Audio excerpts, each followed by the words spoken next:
Ada dua berita dimainkan oleh dua kepentingan di dalam melakukan propaganda. Pihak Amerika dan sekutunya yang kita sebut saja mereka incumbent penguasa dunia melawan oposisi yang antitesa banyak hal ketidaksetujuan dengan incumbent yang hanya membuat penguasa menjadi kekuasaannya semakin absolut. Media barat menganggap Putin, Rusia adalah agresor, villain, penjahat perang, tokoh musuh semua orang. Sementara Putin menjadi superhero bagi negara-negara yang lama dijajah barat secara ekonomi dan dijajah secara politik. Atau dikenal dengan dijajah melalui soft power. Bukan pengendalian hard power ala abad pertengahan Eropa menguasai Asia, menguasai Afrika, dan menguasai Amerika Latin. Alias kebanyakan negara selatan dan tengah khatulistiwa.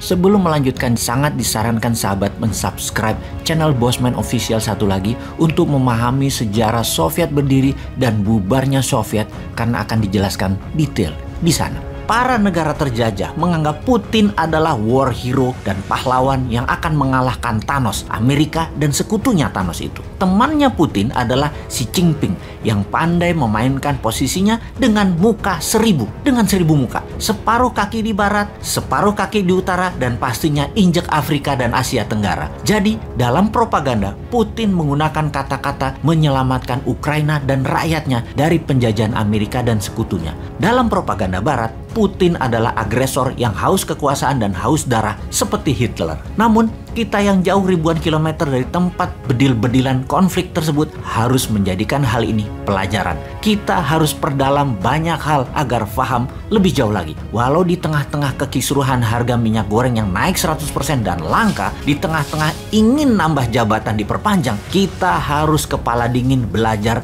dan memahami arah dunia yang terjadi sekarang. Kita lihat jejak sejarah sebentar. Sejarah NATO dan bagaimana NATO bekerja sebagai tool kekuasaan hegemoni Amerika dan sekutunya. NATO, Organisasi Pertahanan Atlantik Utara, dibentuk pada tahun 1949 dengan tujuan utama mencegah ancaman ekspansi Soviet di Eropa setelah Perang Dunia Kedua. Setelah itu, Amerika memandangnya sebagai alat untuk mencegah kebangkitan tendensi nasionalisme di Eropa dan untuk mendorong integritas politik di benua tersebut.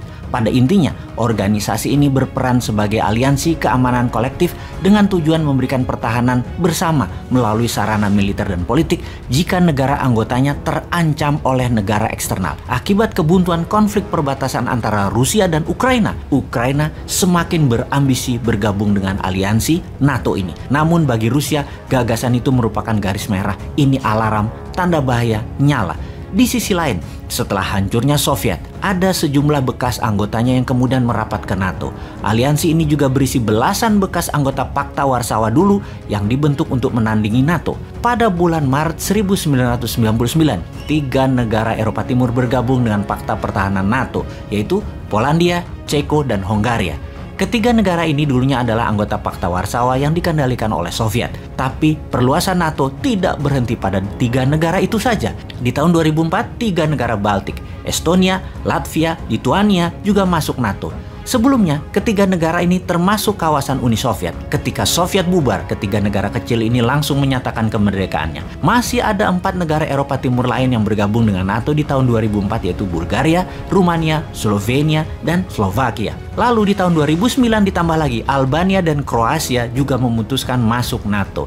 Artinya hanya dalam kurun waktu 15 tahun ada 12 negara Eropa Timur yang dulu berada di bawah pengaruh Soviet akhirnya bergabung dengan Pakta Pertahanan Aliansi Barat NATO.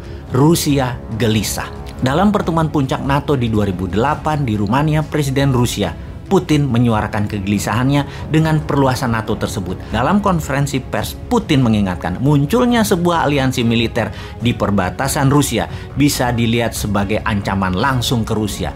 Ketika itu NATO sedang membahas kemungkinan masuk Georgia dan Ukraina, tapi sebagian besar anggota NATO menolak perluasan lebih jauh karena sadar akan ada pertentangan dari Rusia. Pendahulu Putin, Boris Yeltsin, juga dulu sudah mengingatkan bahwa perluasan NATO ke timur akan menjadi hal yang mengkhawatirkan bagi Rusia. Akhirnya diputuskan pembentukan sebuah forum yang dinamakan Dewan NATO Rusia untuk melakukan konsultasi keamanan secara kontinu. Intinya, Putin tetap menolak. Pada awal masa jabatannya, Vladimir Putin sebenarnya mencoba membangun kerjasama dengan NATO baru tersebut. Namun lama-kelamaan Putin makin kecewa terhadap NATO. Apalagi setelah aliansi militer itu di tahun 2004 menerima keanggotaan 3 negara Baltik. Kalangan politik dan sebagian besar warga Rusia sampai saat ini masih khawatir negaranya, Rusia, dikepung oleh Barat. Kalau dari sisi Neumann, maka dapat disimpulkan memang ada kesalahan besar dan pesan politik yang salah ketika NATO membahas kemungkinan masuknya Ukraina dan Georgia. Itu politik yang buruk. Sikap NATO ketika itu menambah kecurigaan Putin bahwa pihak Barat hanya ingin mendominasi dan mendikte Rusia. Inilah yang membuat krisis Ukraina saat ini makin rumit karena bagi Rusia, Ukraina harus diambil alih. Dalam pemikiran solusi Neumann, NATO seharusnya bekerja sama dengan Rusia karena masih banyak tantangan global ke depannya. Misalnya berperang melawan terorisme, perang iklim atau climate change, mainannya globalis, mengendalikan pandemi, ekonomi, toolsnya big pharmacy. Sungguh, NATO dan Rusia punya kepentingan keamanan yang sama kalau diarahkan demikian. Sungguh, semua itu peran Neumann Indonesia besar sekali ke depannya. Ngarep ya? And together with our allies and partners, we will keep up the pressure on Putin's crumbling economy, isolating him on the global stage. That's our goal. Make Putin pay the price, weaken his position, while strengthening the hand of the Ukrainians on the battlefield and at the negotiating table.